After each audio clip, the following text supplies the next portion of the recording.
Niat hati memberi kejutan, aku justru gemetar hebat saat melihat suamiku terlelap memeluk wanita lain di ranjang kami. Aku pergi tanpa suara, namun teror baru dimulai saat ponselku bergetar histeris. Bukan minta maaf, suamiku justru berteriak ketakutan, "Jangan nyalakan mobilmu. Remnya sudah dipotong." Wanita di sebelahku ini sebenarnya? Sebelum ceritanya dimulai, silahkan tulis di kolom komentar dari daerah mana saja teman-teman yang menonton cerita ini. Jangan lupa like dan subscribe agar channel ini bisa semakin berkembang dan bisa mempersembahkan cerita yang lebih menarik lagi. Bandara Soekarno-Hatta malam itu terasa lebih sibuk dari biasanya, seolah semua orang sedang berlomba dengan waktu. Namun bagi Soraya, waktu seakan melambat. Ia berdiri di dekat conveyor belt, menunggu koper silver miliknya muncul, sambil sesekali melirik jam tangan yang melingkar di pergelangan tangannya. Pukul 23.45 waktu Indonesia Barat. Soraya tersenyum tipis. Lelah yang mendera tubuhnya setelah 3 hari maraton rapat di Surabaya, seolah menguap begitu saja. Seharusnya, ia baru pulang besok sore. Jadwal tiketnya sudah tertulis jelas, penerbangan pukul 4 sore. Namun, negosiasi proyek properti yang ia tangani berjalan jauh lebih mulus dari dugaan. Klien menandatangani kontrak 1 hari lebih cepat. Teman-temannya mengajak merayakan kesuksesan itu dengan makan malam mewah di pusat kota Surabaya, tapi Soraya menolak. Di kepalanya hanya ada satu nama, Bimo. "Maaf ya, aku mau pulang duluan. Mau kasih kejutan buat orang rumah," tolak Soraya halus saat rekan kerjanya memaksa. Kejutan. Satu kata itu membuat adrenalin Soraya terpompa. Ia membayangkan wajah Bimo. Suaminya itu pasti sudah tidur sekarang. Bimo bukan tipe orang yang begadang jika tidak ada pertandingan bola penting. Soraya membayangkan dirinya menyelinap masuk ke dalam selimut, memeluk punggung suaminya, dan membisikkan, "Aku pulang," tepat di telinganya. Bimo pasti akan terlonjak kaget, lalu tertawa dengan suara beratnya yang khas, dan memeluknya erat. "Mbak, taksinya sudah siap." Suara petugas bandara membuyarkan lamunan Soraya. Soraya mengangguk, menyeret kopernya menuju taksi biru yang sudah menunggu. Langit Jakarta yang pekat menyambutnya. Di dalam taksi, ia menyandarkan kepala ke jendela. Ponselnya bergetar. Sebuah pesan masuk dari Bimo, dikirim 2 jam yang lalu saat Soraya masih di udara. "Fram, Mas Bimo, sayang, besok jadi landing jam 4 sore kan? Nanti aku jemput ya. Jangan capek-capek. Love you." Hati Soraya menghangat membaca pesan itu. Bimo selalu begitu. Perhatian, manis, dan bisa diandalkan. 5 tahun pernikahan mereka berjalan nyaris sempurna. Tentu ada pertengkaran kecil soal handuk basah di kasur atau lupa mematikan lampu kamar mandi, tapi tidak ada yang fatal. Bimo adalah rumah ternyaman bagi Soraya, tempat ia pulang dari kerasnya dunia bisnis properti yang ia geluti. "Lewat tol saja ya, Pak. Biar cepat," kata Soraya pada sopir taksi. "Siap, Bu." Kelihatannya buru-buru banget. "Mau ketemu keluarga ya?" tanya sopir itu ramah, mencoba memecah keheningan. "Iya, Pak. Suami saya tidak tahu saya pulang malam ini. Mau kasih kejutan?" jawab Soraya. Sopir itu tertawa kecil. "Wah, pasti senang suaminya, Bu. Jarang-jarang istri pulang dinas lebih cepat." Soraya ikut tersenyum. "Ya, Bimo pasti senang." Ia merogoh tasnya, memastikan kotak kecil berisi jam tangan limited edition yang ia beli di butik bandara masih ada di sana. Hadiah kecil untuk suami yang sudah sabar ditinggal dinas setiap bulan. Jalan tol cukup lengang. Lampu-lampu jalan berkelebatan seperti garis cahaya yang tak putus. Soraya memejamkan mata sejenak, membiarkan dengkuran halus mesin mobil meninabobokan kecemasannya. Ada perasaan aneh yang tiba-tiba menyusup di ulu hatinya. Bukan rasa sakit, tapi lebih seperti firasat yang membuat perutnya tidak nyaman. Ia menepisnya. Mungkin ia hanya lapar, atau terlalu banyak minum kopi saat menunggu boarding tadi. Tak terasa, taksi sudah memasuki area perumahan mereka di kawasan Jakarta Selatan. Kompleks itu tenang, hanya ada 1-2 satpam yang berjaga di pos ronda. Soraya meminta sopir berhenti tepat di depan pagar rumah bernomor 8B. "Terima kasih, Pak. Kembaliannya ambil saja," ujar Soraya sambil menurunkan koper. Taksi berlalu, meninggalkan Soraya sendirian di depan gerbang rumahnya yang megah namun gelap. Ia menarik napas panjang, menghirup udara malam yang lembab. Tidak ada yang tahu bahwa langkah kakinya malam ini akan membawanya pada kenyataan yang akan mengubah hidupnya selamanya. Soraya berdiri di depan gerbang besi hitam yang menjulang tinggi. Rumah 2 lantai bergaya minimalis tropis itu tampak tidur lelap. Lampu teras menyala redup, memberikan bayangan panjang pada tanaman Kamboja di sudut halaman. Garasi tertutup rapat. Mobil SUV Bimo pasti ada di dalam. Dengan pelan, Soraya mendorong pintu kecil di sisi gerbang. Biasanya, pintu ini dikunci ganda dari dalam jika sudah lewat jam 10 malam. Soraya sudah menyiapkan kunci cadangannya, tapi tangannya terhenti di udara. Pintu itu berderit pelan saat didorong. Tidak terkunci. Kening Soraya berkerut. Tumben, batinnya. Bimo adalah orang yang sangat teliti soal keamanan. Ia yang selalu cerewet mengingatkan Soraya untuk mengunci pintu, bahkan mengeceknya 3 kali sebelum tidur. Kenapa malam ini pintu gerbang tidak dikunci? Mungkin Bimo lupa karena terlalu lelah? Atau mungkin ia baru saja keluar sebentar ke minimarket dan lupa mengunci lagi? Soraya mencoba berpikir positif. Ia masuk, menyeret kopernya di atas paving block dengan cara diangkat sedikit agar roda koper tidak menimbulkan suara gaduh. Ia tidak ingin surprise-nya gagal hanya karena suara roda koper. Sampai di depan pintu utama, perasaan tidak enak di perutnya semakin menjadi-jadi. Jantungnya mulai berdetak sedikit lebih cepat tanpa alasan yang jelas. Ia memasukkan kunci ke lubang pintu kayu jati itu. Klik. Pintu terbuka dengan mudah. Sekali lagi, hanya 1 putaran kunci. Biasanya Bimo menguncinya 2 kali putaran mati. "Mas?" panggil Soraya lirih, nyaris berbisik, saat ia melangkah masuk ke ruang tamu. Tidak ada jawaban. Rumah itu hening. Hanya suara dengung pelan dari kulkas di arah dapur dan detak jam dinding yang terdengar konstan. Soraya melepaskan sepatu heelsnya di rak dekat pintu. Saat ia menunduk, matanya menangkap sesuatu yang ganjil. Di samping sepatu lari Bimo yang berantakan, tidak seperti biasanya yang rapi, ada sepasang sepatu lain. Sepatu heels berwarna merah menyala dengan hak tinggi runcing. Darah Soraya berdesir. Itu bukan sepatunya. Soraya tidak suka warna merah mencolok seperti itu. Ia lebih suka warna nude, hitam, atau navy. Ukurannya pun terlihat lebih kecil dari kaki Soraya. Mungkin ada tamu. Soraya mencoba menyangka logika yang mulai berteriak di kepalanya. Tapi tamu siapa yang datang lewat tengah malam dan meninggalkan sepatu di dalam rumah? Bukan di teras? Saudara perempuan Bimo? Tidak mungkin, adiknya tinggal di Medan. Ibu mertua? Ibunya Bimo tidak bisa pakai sepatu hak tinggi karena sakit lutut. Soraya menegakkan tubuh. Saat itulah aroma itu menghantam indera penciumannya. Bukan aroma pengharum ruangan lavender yang biasa ia pasang. Ini aroma parfum wanita yang sangat kuat, manis, dan sedikit menyengat. Campuran vanila murahan dan bunga melati. Aroma itu menggantung di udara ruang tamu, seolah pemilik aroma itu baru saja lewat beberapa menit yang lalu. Koper Soraya tertinggal di dekat pintu. Ia melangkah masuk lebih dalam, kali ini tanpa suara sama sekali. Ia seperti pencuri di rumahnya sendiri. Matanya menyapu ruang tengah. Ada 2 gelas wine kosong di atas meja kopi di depan TV. Dan sebuah jas kerja Bimo tergeletak sembarangan di sofa.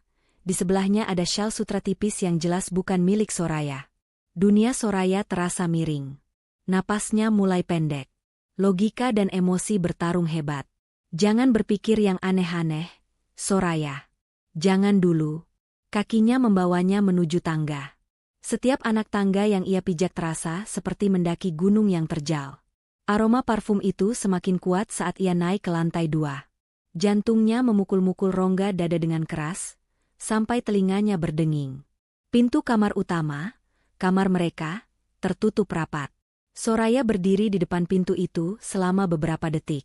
Tangannya gemetar hebat saat terulur memegang gagang pintu.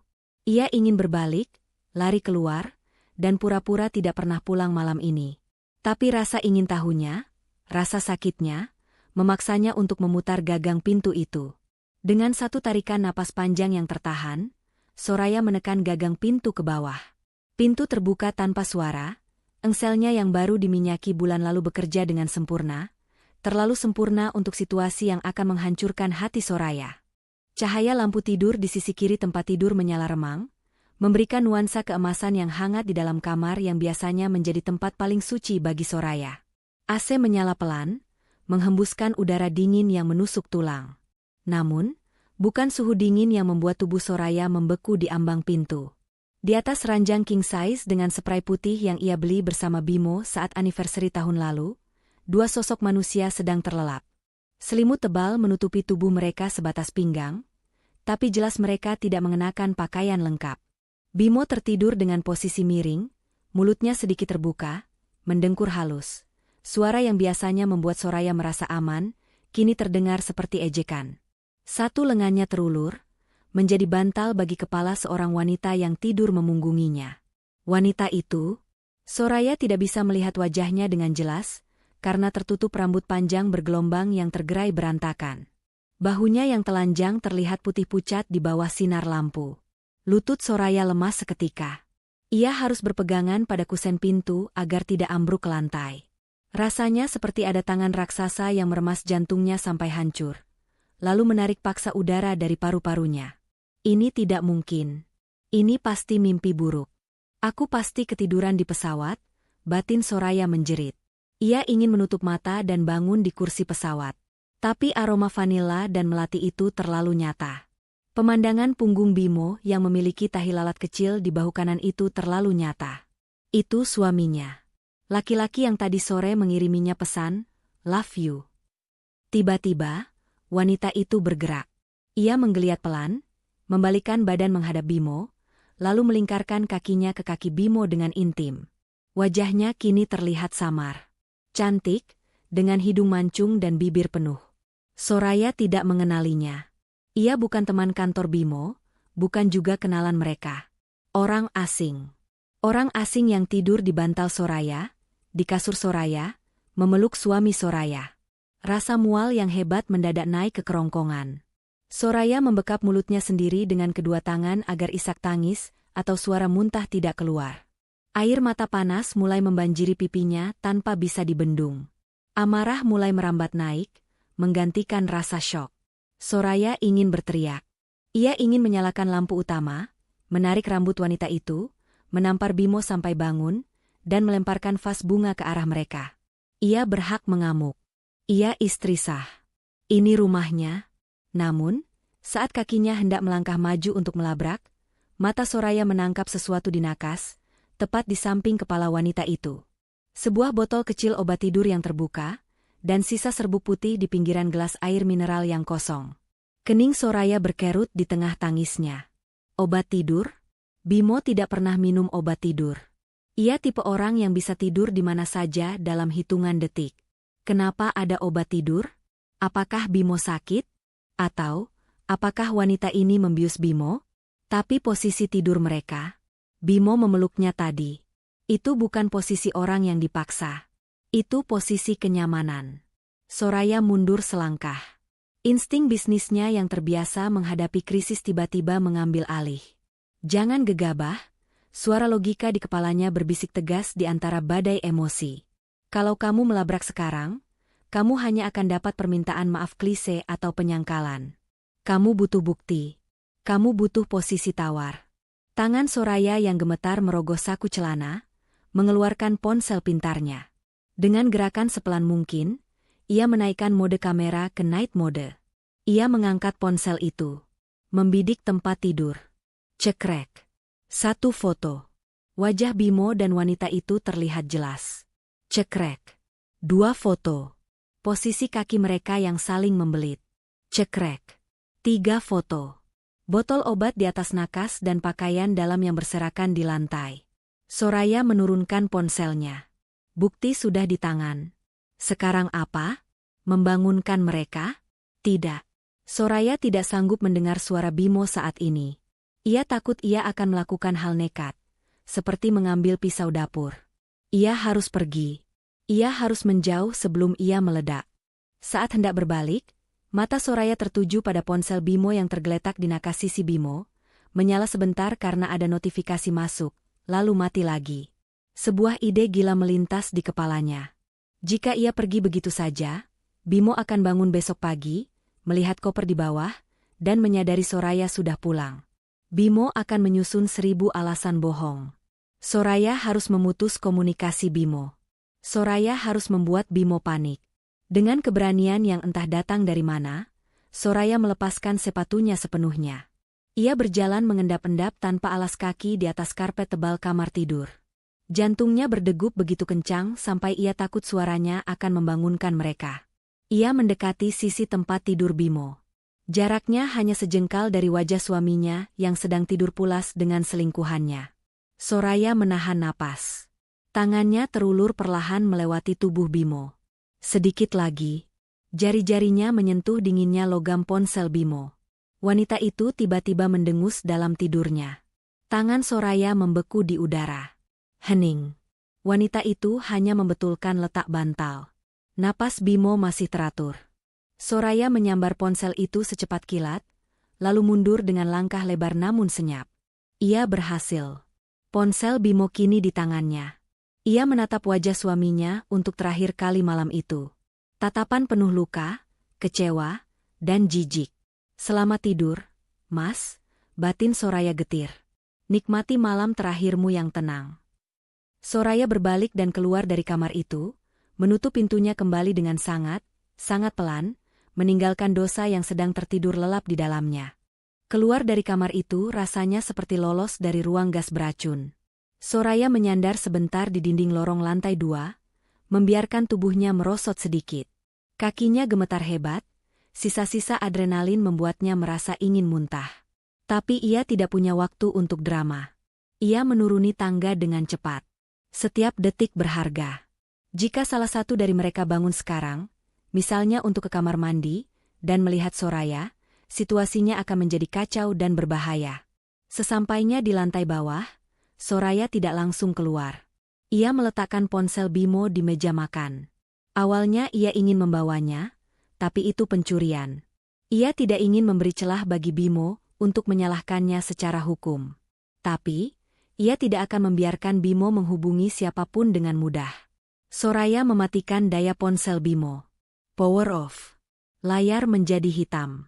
Ia kemudian menyembunyikan ponsel itu di bawah tumpukan majalah lama di rak koran, tempat yang tidak akan langsung terpikirkan oleh Bimo saat panik mencari ponselnya. Soraya kemudian mengambil koper silvernya. Ia memakai kembali heelsnya di teras depan. Udara malam yang dingin menampar wajahnya, sedikit membantu mendinginkan kepalanya yang terasa mendidih. Ia tidak bisa naik taksi lagi. Ia butuh mobilitas. Ia butuh kendali. Soraya mengeluarkan kunci cadangan mobil Honda Civic miliknya, mobil yang memang ia tinggalkan di rumah karena ke bandara naik taksi online. Mobil itu terparkir di carport samping, di sebelah garasi utama. Syukurlah, Bimo tidak memarkir mobilnya menghalangi mobil Soraya. Soraya memasukkan koper ke bagasi. Ia masuk ke kursi pengemudi, tangannya mencengkeram setir erat-erat untuk menghentikan getaran jari-jarinya. Ia melihat ke spion tengah, menatap bayangan wajahnya sendiri yang pucat pasat, make up luntur karena air mata. Jangan menangis sekarang, Soraya. Jangan sekarang, bisiknya keras pada diri sendiri. Ia menyalakan mesin. Suara deru halus mesin mobil memecah kesunyian malam. Soraya sempat menahan napas, matanya melirik ke jendela kamar lantai 2. Tirai masih tertutup rapat. Tidak ada pergerakan. Aman. Soraya memundurkan mobil perlahan keluar dari pekarangan rumah yang selama ini ia banggakan. Rumah yang ia cicil bersama Bimo dengan keringat dan kerja keras. Rumah yang kini terasa asing dan kotor. Begitu mobil keluar dari gerbang kompleks, Soraya menginjak pedal gas. Ia tidak tahu mau kemana. Yang ia tahu, ia harus menjauh sejauh mungkin dari Jalan Cempaka nomor 8B. Jalanan Jakarta dini hari sangat sepi.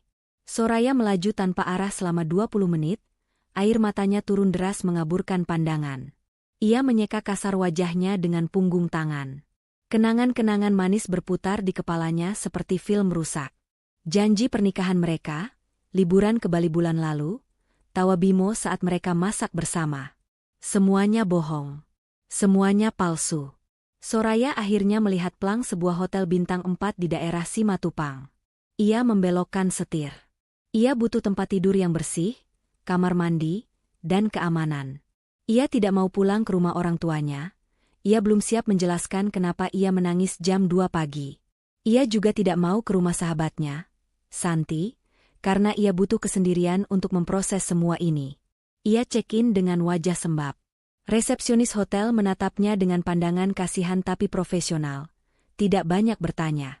Kamar non-smoking, lantai paling atas, pojok, pinta Soraya datar. Sesampainya di kamar hotel, Soraya tidak membuka kopernya. Ia langsung menjatuhkan diri ke kasur tanpa mengganti baju kerjanya. Tubuhnya lelah luar biasa, tapi matanya nyalang menatap langit-langit kamar. Ia mengambil ponselnya sendiri. Membuka galeri. Foto-foto itu ada di sana. Bukti pengkhianatan Bimo. Soraya menatap foto wajah damai Bimo yang sedang tidur memeluk wanita lain itu sekali lagi, lalu menutup ponselnya dengan kasar. Ia tidak akan menghubungi Bimo malam ini. Biarkan Bimo bangun besok pagi dengan kebingungan. Biarkan dia mencari ponselnya. Biarkan dia merasakan kepanikan karena istrinya menghilang.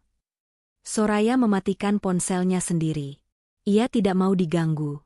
Ia butuh tidur, meski ia tahu mimpi buruk sudah menantinya. Malam itu, Soraya tidur dalam posisi meringkuk seperti janin, sendirian di kasur hotel yang luas, sementara di seberang kota, bom waktu yang ia tinggalkan di rumahnya sedang berdetik menuju ledakan. Sinar matahari menerobos celah tirai hotel yang tebal, menusuk mata Soraya. Ia mengerjap, bingung sesaat berada di mana. Langit-langit asing, bau ruangan yang steril. Detik berikutnya, ingatan semalam menghantamnya seperti truk. Bimo. Wanita itu. Sepatu merah. Soraya bangun dengan kepala berdenyut sakit. Ia melirik jam digital di nakas. Pukul 9 pagi. Ia sudah tidur hampir 6 jam. Tidur yang gelisah dan penuh mimpi aneh tentang ular yang melilit lehernya. Ia duduk di tepi ranjang, meremas rambutnya yang kusut.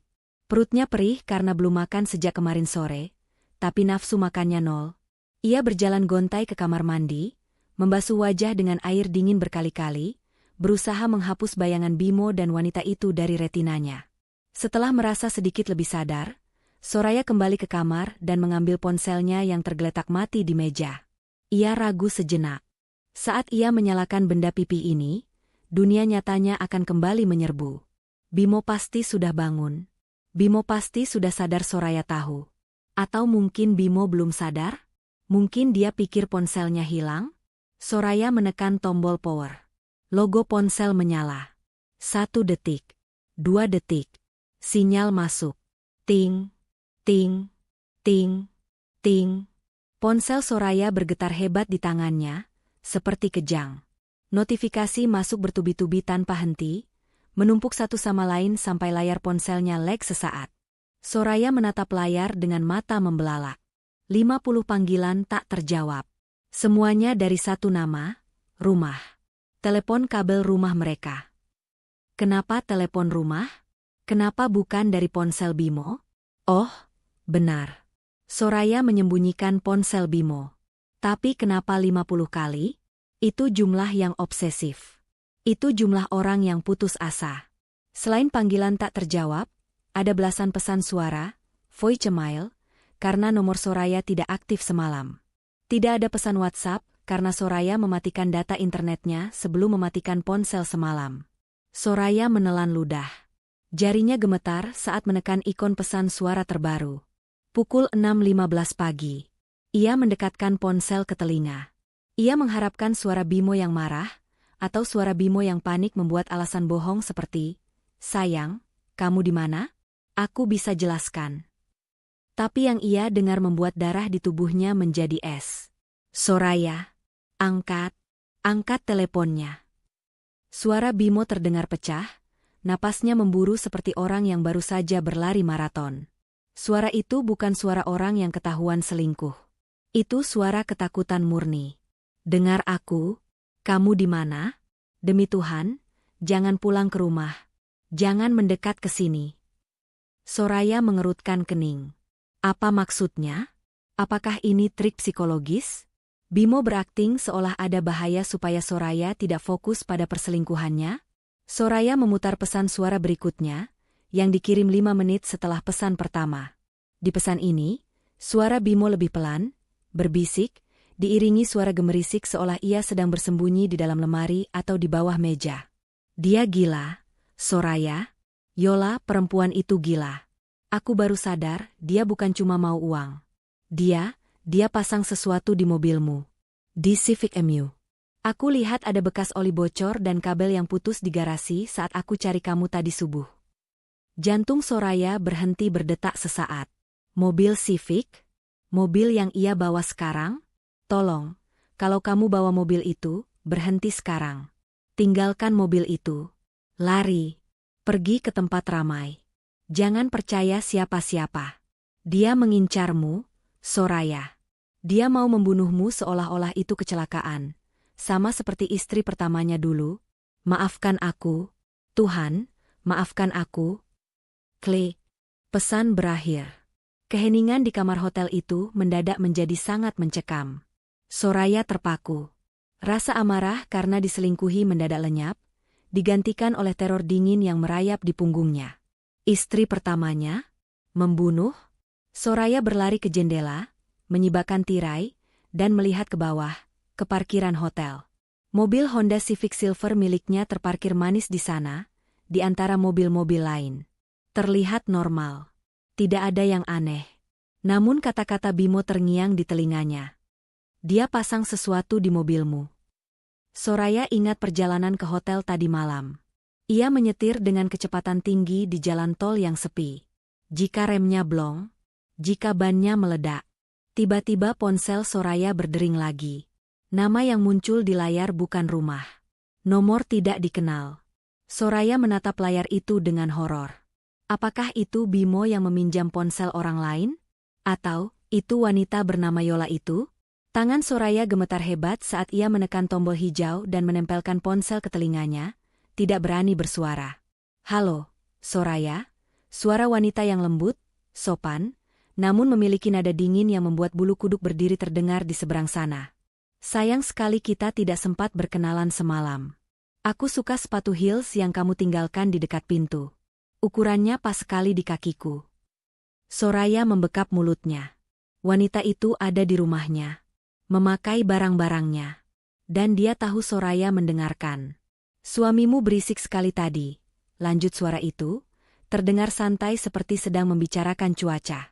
Tapi tenang saja, sekarang dia sudah tidur lagi. Tidur yang anjang sekali. Kapan kamu pulang? Kita perlu bicara soal pembagian harta gono gini, atau mungkin, harta warisan. Sambungan terputus. Soraya menjatuhkan ponselnya ke kasur. Kakinya lemas, ia merosot ke lantai karpet hotel. Ini bukan lagi sekadar drama perselingkuhan. Ini adalah permainan nyawa. Dan Soraya baru saja sadar, ia sedang diburu. Kalimat terakhir wanita itu di telepon, masih berdenging di telinga Soraya, seperti suara nyamuk yang mengganggu. Tidur yang panjang. Ancaman itu terlalu spesifik untuk diabaikan. Soraya menatap ponselnya yang kini ia letakkan di kasur, seolah benda itu baru saja berubah menjadi ular berbisa. Ia menarik napas panjang, mencoba mengumpulkan sisa-sisa kewarasan. Pesan suara Bimo tentang mobilnya, apakah itu nyata? Atau hanya taktik Bimo untuk memaksanya tidak pergi jauh? Tapi suara Bimo tadi terdengar begitu putus asa, berbeda 180 derajat dari citra Bimo yang tenang dan berwibawa. Soraya menyambar kunci mobil Honda Civic-nya dari meja rias. Ia tidak membawa tas, hanya ponsel dan kunci. Ia keluar kamar hotel dengan langkah lebar, setengah berlari menuju lift. Di dalam lift, ia melihat pantulan dirinya di cermin dinding. Wajahnya tegang, pucat, namun matanya menyalakan api kewaspadaan. Soraya bukan wanita lemah yang akan menangis di pojokan saat diancam. Jika ada orang yang ingin mencelakainya, ia harus tahu pasti. Lift berdenting di lantai basement. Udara pengap parkiran bawah tanah menyambutnya. Sepi. Hanya ada suara dengung blower AC sentral yang menggema. Soraya berjalan waspada, matanya menyapu sekeliling. Di setiap pilar beton, ia merasa ada mata yang mengintai. Mobil Honda Civic Silver miliknya terparkir di sudut, di bawah sorotan lampu neon yang berkedip-kedip suram. Soraya tidak langsung mendekat. Ia berhenti 5 meter dari mobil. Mengamati. Secara fisik, mobil itu terlihat mulus. Tidak ada kaca pecah, tidak ada ban kempes. Jangan bodoh, Soraya. Cek kolongnya, gumamnya pada diri sendiri. Ia berjongkok, lalu menunduk untuk melihat bagian bawah mobil di area ban belakang dan depan. Tidak terlihat jelas karena pencahayaan yang buruk. Soraya menyalakan senter dari ponselnya. Sinar putih LED menyorot aspal di bawah kolong mobil. Jantung Soraya mencelos. Di sana, tepat di bawah area roda depan bagian kiri, ada genangan cairan yang cukup lebar. Cairan itu berwarna bening kekuningan, sedikit kental. Soraya memberanikan diri mendekat, menyentuh cairan itu sedikit dengan ujung jarinya, lalu mencium baunya. Bau tajam, menyengat, dan kimiawi. Minyak rem. Darah di wajah Soraya surut seketika. Ia mengarahkan senter ke balik velg roda. Kabel fleksibel rem terlihat menggantung, terpotong rapi. Bukan putus karena gesekan atau usia tua, tapi irisan benda tajam. Pisau atau cutter. Soraya terduduk lemas di aspal parkiran yang kotor. Kakinya gemetar tak terkendali. Bayangan mengerikan melintas di benaknya. Semalam, ia memacu mobil ini di jalan tol lingkar luar dengan kecepatan 100 km per jam. Jika saat itu ia perlu mengerem mendadak, jika saat itu ada truk di depannya, ia pasti sudah menjadi daging cincang di dalam rongsokan logam ini sekarang. Ternyata rem itu belum putus total semalam. Hanya disayat dalam, menunggu tekanan hidrolik yang cukup kuat untuk memecahkannya sepenuhnya. Bom waktu. Dan bom itu gagal meledak hanya karena jalanan dini hari sepi, sehingga Soraya jarang menginjak rem dalam-dalam. Gila. Desis Soraya. Mereka benar-benar mau membunuhku. Ini bukan lagi soal perselingkuhan. Ini percobaan pembunuhan berencana. Soraya bangkit dengan susah payah. Ia menatap mobil itu dengan ngeri. Mobil kesayangannya kini terasa seperti peti mati besi. Ia tidak boleh menyentuh mobil ini lagi. Ia juga tidak boleh kembali ke kamar untuk mengambil koper. Jika Yola tahu ia di hotel ini, mungkin kamarnya sudah tidak aman. Atau mungkin Yola sedang dalam perjalanan ke sini. Soraya berbalik badan. Ia berjalan cepat, nyaris berlari, menuju pintu keluar parkiran. Ia tidak akan naik ke lobi hotel. Ia akan keluar lewat pos satpam parkiran dan mencari taksi di jalan raya. Ia harus menghilang. Benar-benar menghilang. Saat berjalan keluar ke trotoar yang panas di bawah matahari Jakarta, Soraya merogoh saku celananya. Ia menekan satu nomor di panggilan cepat. Bukan polisi, karena ia butuh strategi sebelum melapor. Halo, Pak Arif? Suara Soraya bergetar namun tegas. Halo, Bu Soraya? Tumben telepon pagi-pagi, ada masalah dengan kontrak lahan di Surabaya? Jawab suara berat dan tenang di seberang sana. Pak Arif? Pengacara senior kepercayaan mendiang ayah Soraya yang sudah ia anggap seperti paman sendiri. Bukan kontrak, Pak. Ini soal hidup mati saya, kata Soraya, matanya liar mengawasi setiap motor yang melambat di dekatnya. Saya butuh bantuan Bapak. Sekarang. Dan tolong jangan bilang siapa-siapa, termasuk istri Bapak. Hening sejenak di seberang. Nada suara Pak Arif berubah serius seketika. Kirim lokasi ibu sekarang. Saya jemput pribadi. 1 jam kemudian, Soraya duduk di pojok sebuah kedai kopi tua di kawasan Cikini.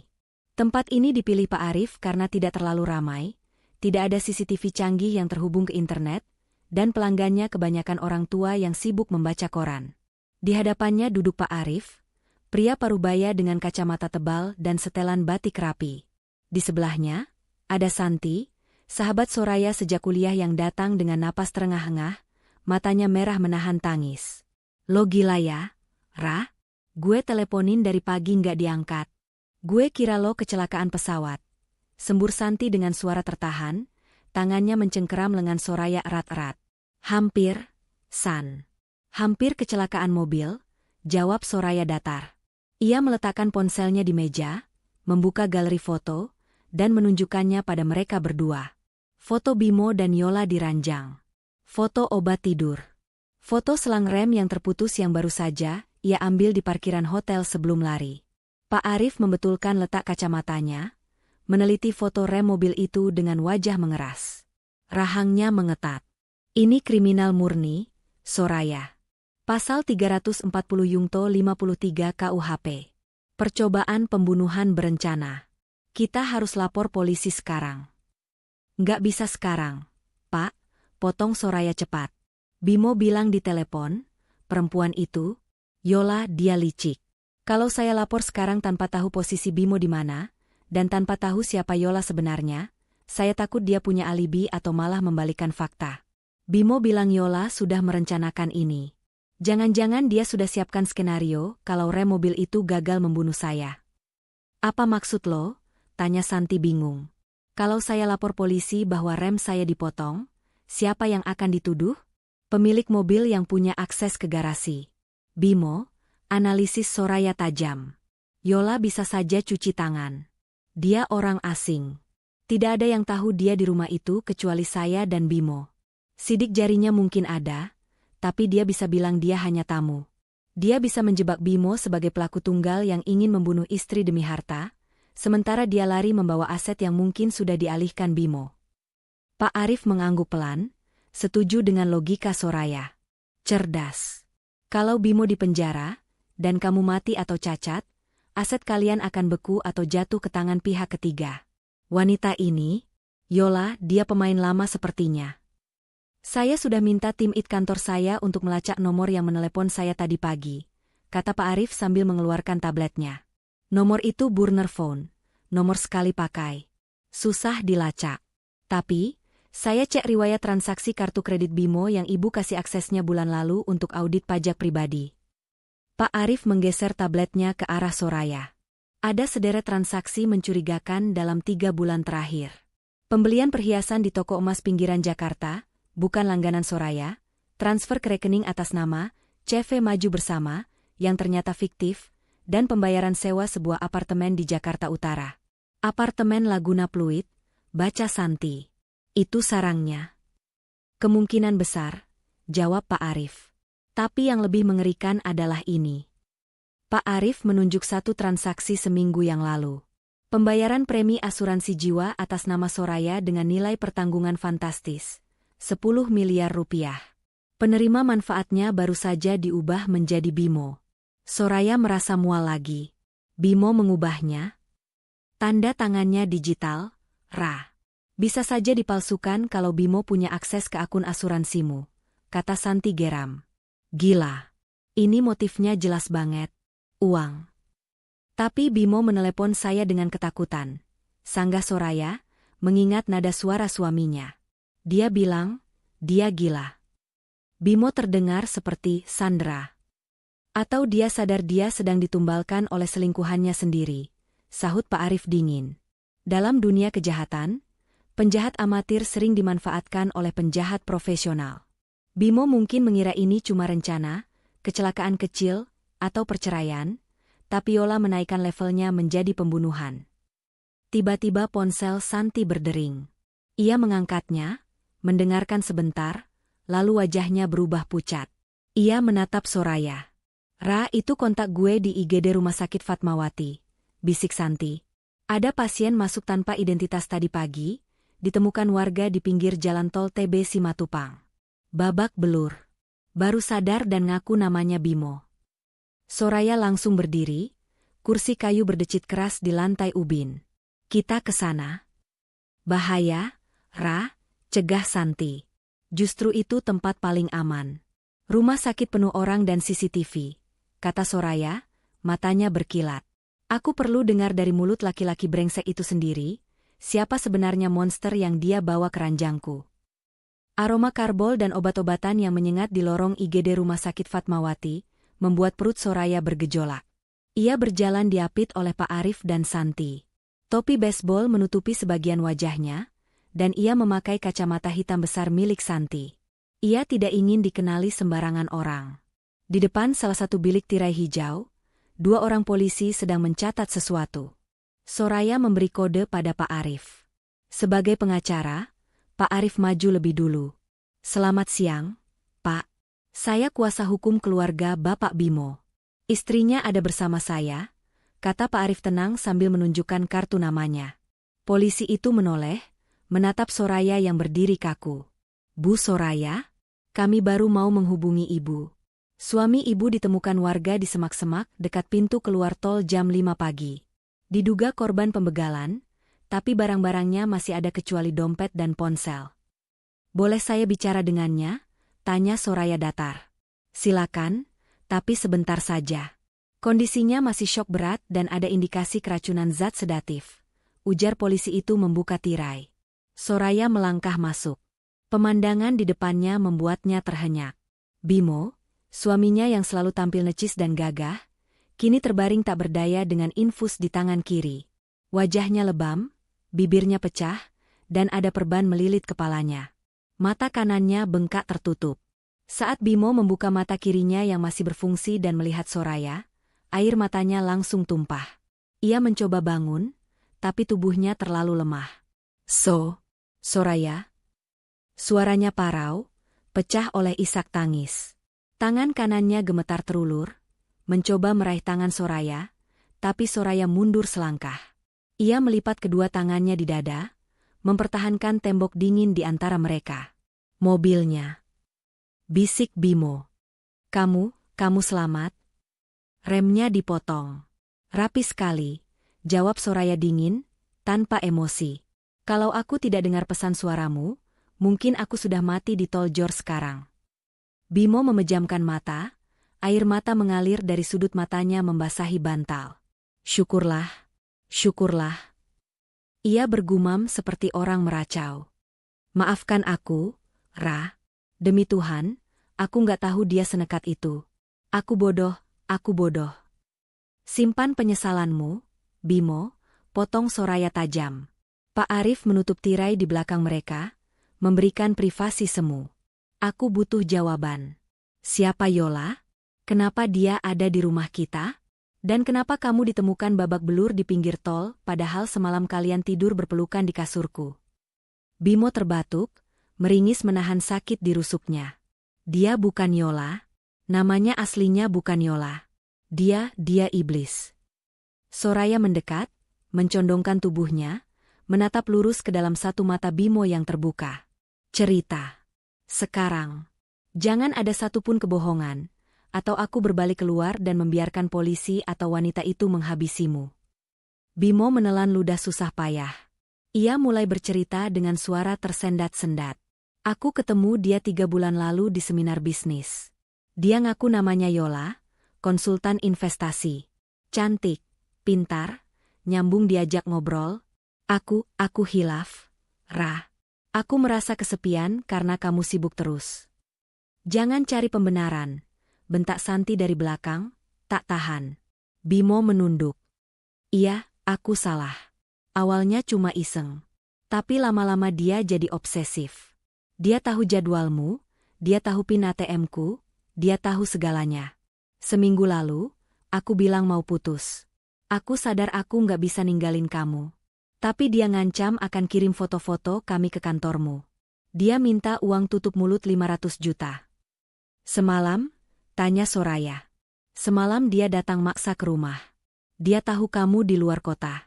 Aku izinkan masuk cuma buat negosiasi terakhir.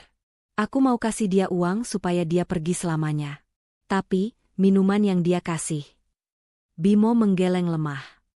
Habis minum itu, badanku kaku. Aku sadar, tapi nggak bisa gerak. Paralisis tapi dipaksa. Dia nyeret aku ke kamar. Dia nidurin aku di kasur. Dia bilang, istrimu pulang malam ini. Kita kasih kejutan. Bimo menatap Soraya dengan horor. Aku dengar kamu masuk kamar. Ra, aku dengar langkahmu. Aku mau teriak, mau bangun, tapi nggak bisa. Mulutku terkunci. Aku cuma bisa dengar kamu nangis dan foto kami. Rasanya aku mau mati saat itu juga. Soraya terdiam. Jadi itu sebabnya Bimo tidak bangun saat ia mengambil ponsel? Bukan karena tidur nyenyak setelah bercinta, tapi karena lumpuh oleh obat? Terus kenapa kamu bisa di pinggir tol? Tanya Pak Arif, menganalisis fakta. Setelah kamu pergi, dia ngamuk. Lanjut Bimo. Tubuhnya menggigil mengingat kejadian itu. Dia marah karena kamu nggak melabrak. Rencananya berantakan. Dia pikir kamu akan bangunin kami, terus terjadi keributan, dan dia bisa nyelakain kamu di situ dengan alasan membela diri. Tapi kamu malah pergi. Terus? Dia seret aku ke mobilnya dia. Dia bawa aku keliling-keliling sambil marah-marah. Dia bilang rencana A gagal, harus pakai rencana B, kecelakaan mobil. Dia buang aku di tol biar dikira aku korban begal, jadi polisi sibuk urus aku sementara dia ngejar kamu. Bimo mencengkeram spray rumah sakit. Hati-hati, Ra. Dia punya kunci duplikat rumah kita. Dia punya akses ke cloud CCTV rumah. Dia bisa lihat kita. Soraya merasakan darahnya membeku. CCTV. Pak Arif, panggil Soraya cepat. CCTV rumah terhubung ke HP Bimo kan? Betul. Soraya segera mengeluarkan ponsel Bimo yang masih ia bawa di saku jaketnya, ponsel yang ia ambil semalam. Ia menyalakannya. Sinyal masuk. Ia membuka aplikasi Smart Home. Layar menampilkan feed kamera ruang tamu rumah mereka secara real-time.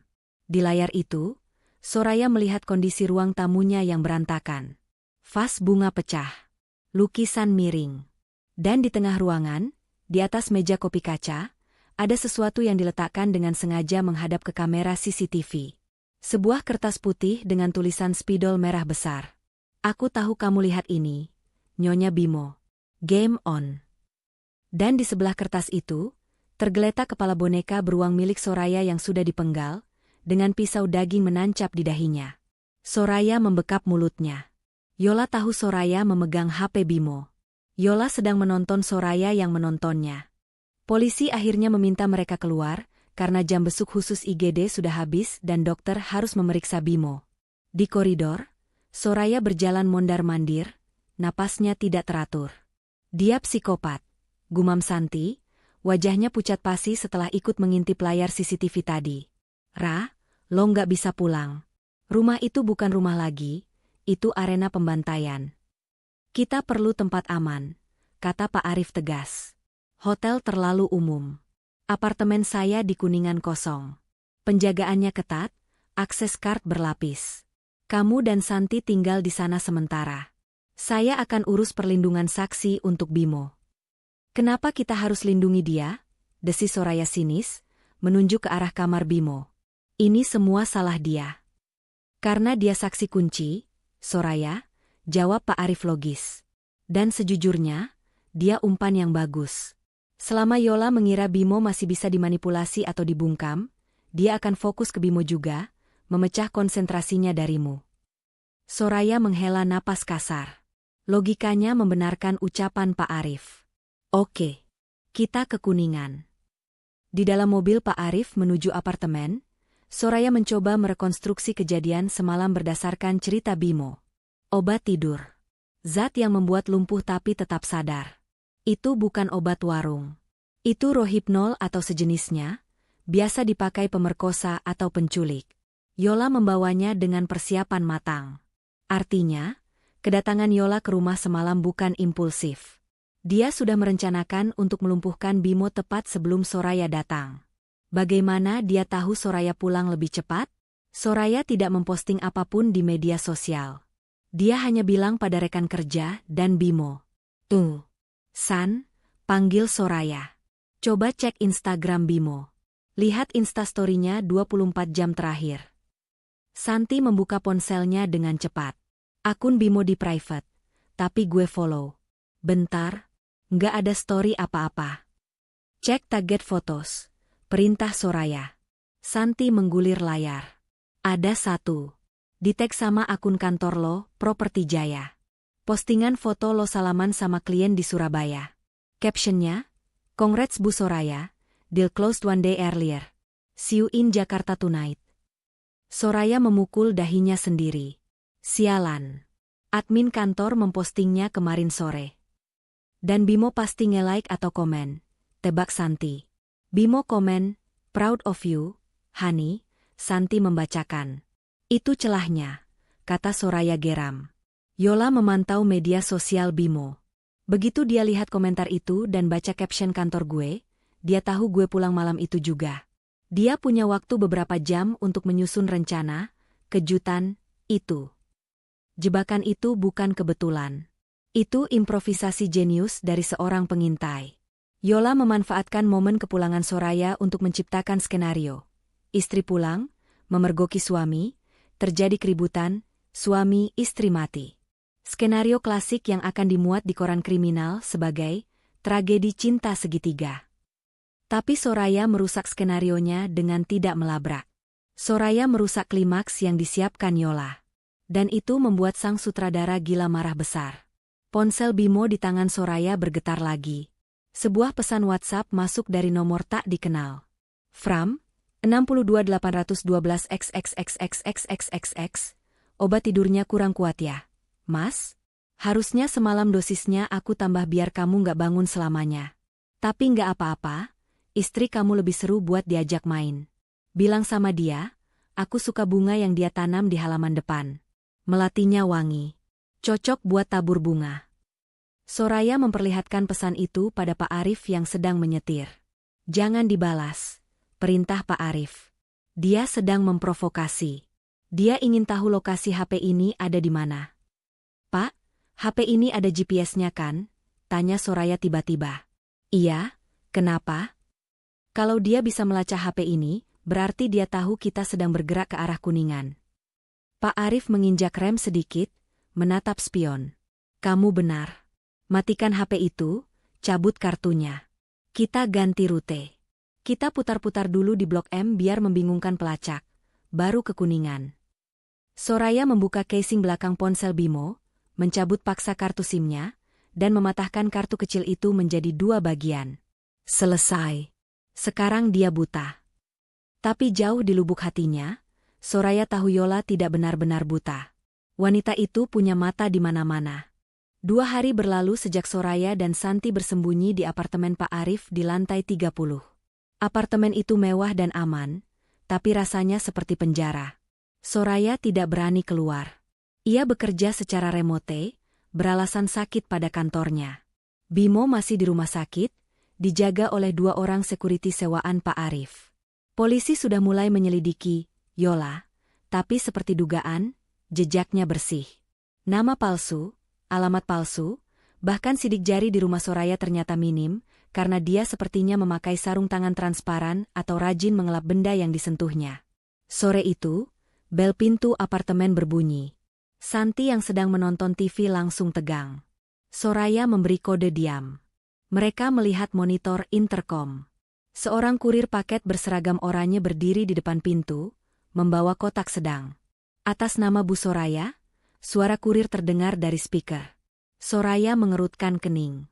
Tidak ada yang tahu dia di sini kecuali Pak Arif. Apakah Pak Arif mengirim dokumen? Taruh di depan pintu saja, Mas, kata Soraya lewat intercom. Kurir itu meletakkan paket dan pergi. Soraya menunggu 5 menit penuh sampai lorong benar-benar sepi, lalu membuka pintu sedikit, menarik paket itu masuk, dan mengunci pintu lagi secepat kilat. Kotak itu dibungkus kertas coklat polos.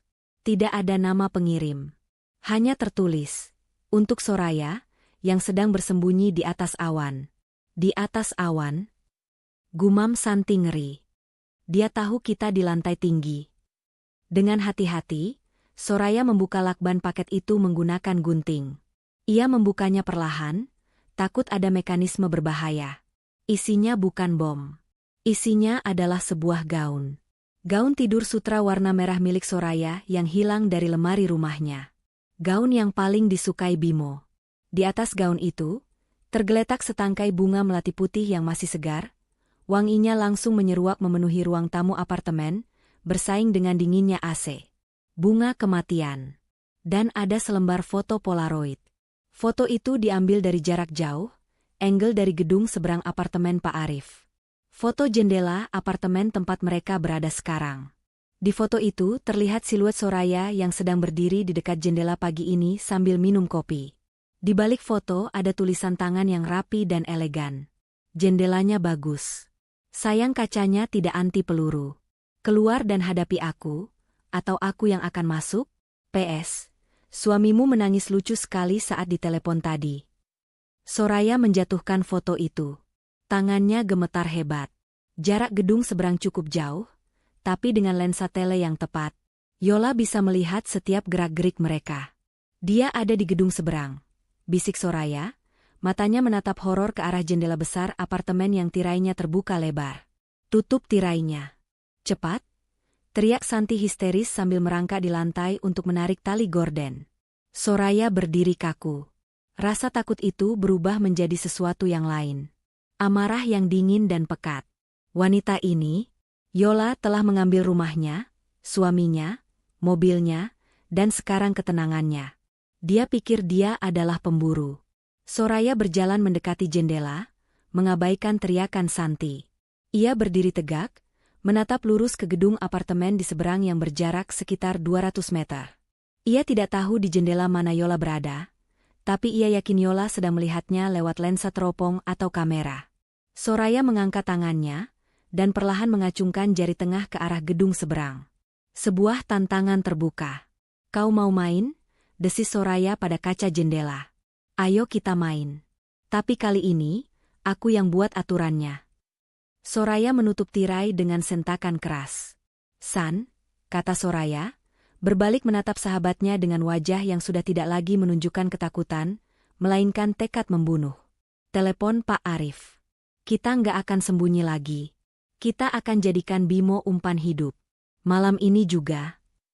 Malam di apartemen Pak Arif terasa panjang dan mencekam. Tirai jendela besar tertutup rapat, menghalangi pandangan dari gedung seberang, namun tidak bisa menghalangi rasa paranoia yang merayap di punggung Soraya. Di meja makan yang kini berubah menjadi pusat komando, Pak Arif meletakkan tumpukan dokumen hasil cetakan. Wajah pengacara senior itu tampak suram di bawah cahaya lampu gantung. Kita menemukan sesuatu, tapi ini bukan kabar baik. Buka Pak Arif tanpa basa-basi. Soraya dan Santi mendekat. Tim detektif swasta saya berhasil melacak wajah wanita di foto yang kamu ambil, Soraya. Kami mencocokkannya dengan database kependudukan dan catatan kriminal lama menggunakan pengenalan wajah biometrik, jelas Pak Arif sambil menunjuk sebuah foto mugshot, foto tahanan, yang buram, tertanggal 5 tahun lalu. Di foto itu, wanita tersebut berambut pendek dan dicat pirang, tapi struktur tulang pipi dan tatapan matanya yang tajam tak bisa menipu. Itu Yola. Atau siapapun namanya. Namanya bukan Yola, kata Pak Arif. Nama aslinya Reni Sastrowardoyo, tapi di dunia bawah tanah dia dikenal sebagai Elara.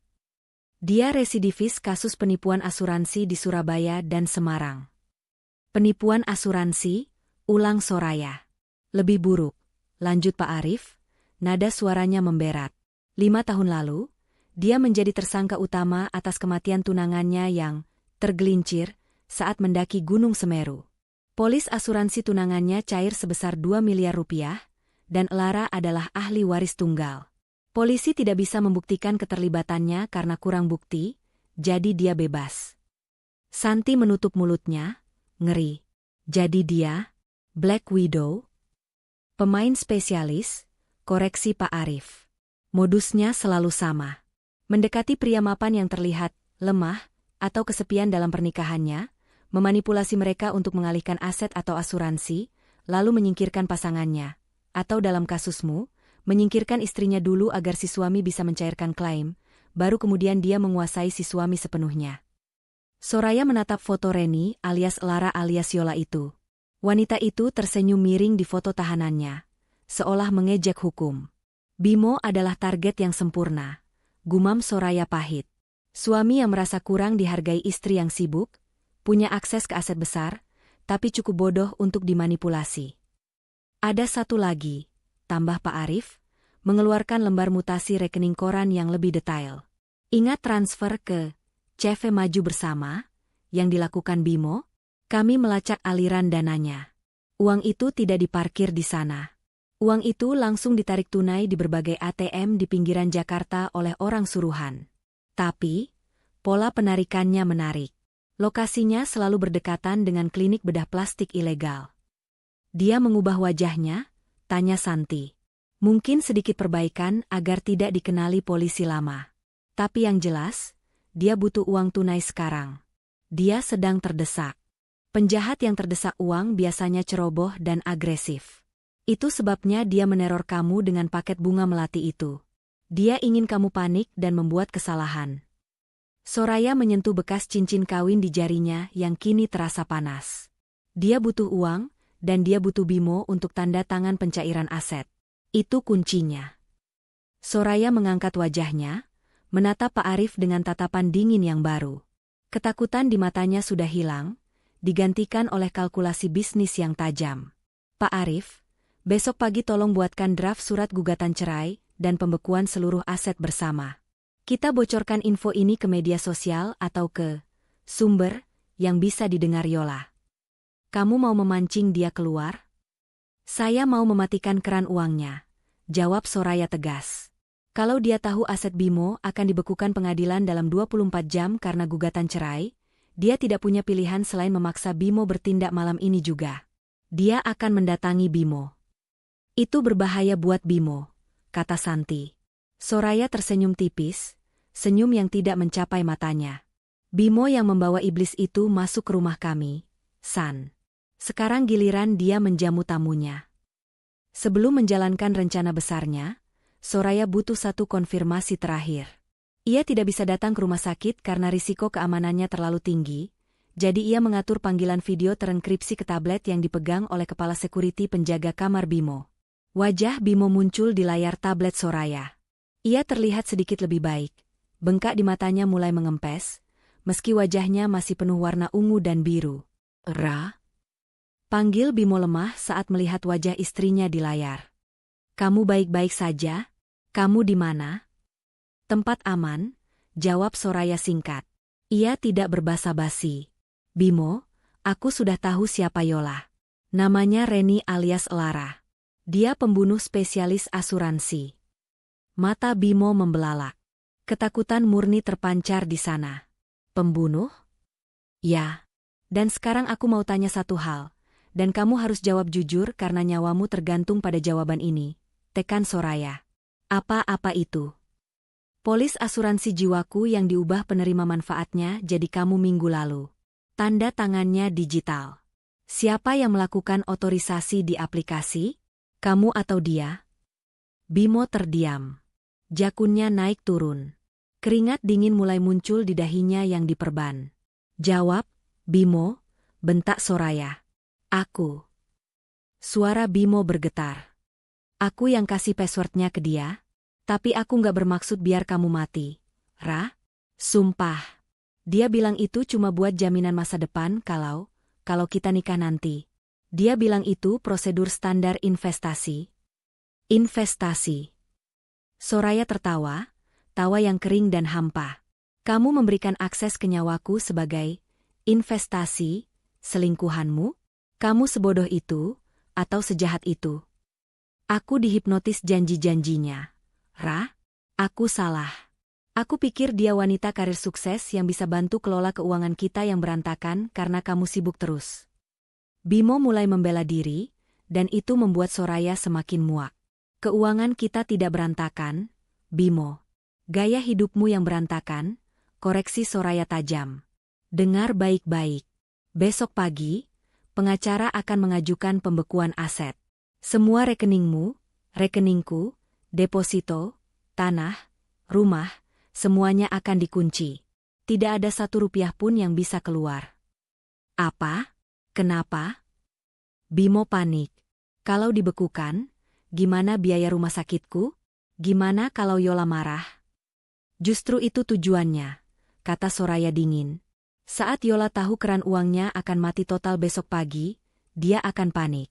Dia akan mendatangimu malam ini untuk memaksamu mentransfer apapun yang tersisa sebelum bank tutup buku, atau sebelum pengadilan mengetuk palu. Kamu jadiin aku umpan. Bimo menyadari rencana istrinya. Suaranya mencicit ngeri. Dia bakal bunuh aku. Ra?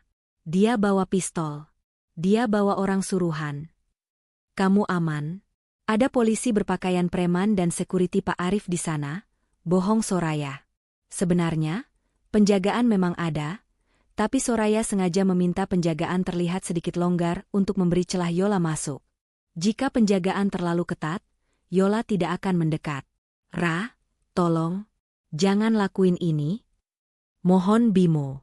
Kamu yang buka pintu untuk dia, Mas. Sekarang kamu yang harus menutupnya. kata Soraya, lalu memutus sambungan video. Layar menjadi gelap. Soraya menatap pantulan wajahnya sendiri di layar tablet. Ia tidak mengenali wanita itu lagi. Wanita yang dulu lembut dan pemaaf itu sudah mati di malam ia melihat suaminya diranjang dengan wanita lain. Yang tersisa hanyalah wanita yang bertahan hidup. "Sudah siap?" tanya Pak Arif yang berdiri di belakangnya.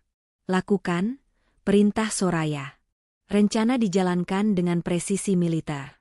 Pukul 15 WIB, akun gosip anonim di Instagram, yang diam-diam dibayar oleh tim Pak Arif, mengunggah sebuah blind item, berita tanpa nama jelas tapi ciri-cirinya nyata. Seorang pengusaha properti wanita inisial S dikabarkan akan menggugat cerai suaminya B besok pagi. Kabarnya, seluruh aset senilai puluhan miliar akan langsung dibekukan pengadilan karena dugaan penggelapan oleh sang suami. "Siap-siap miskin mendadak nih, Mas B." Postingan itu viral dalam hitungan menit di lingkup sosialita Jakarta.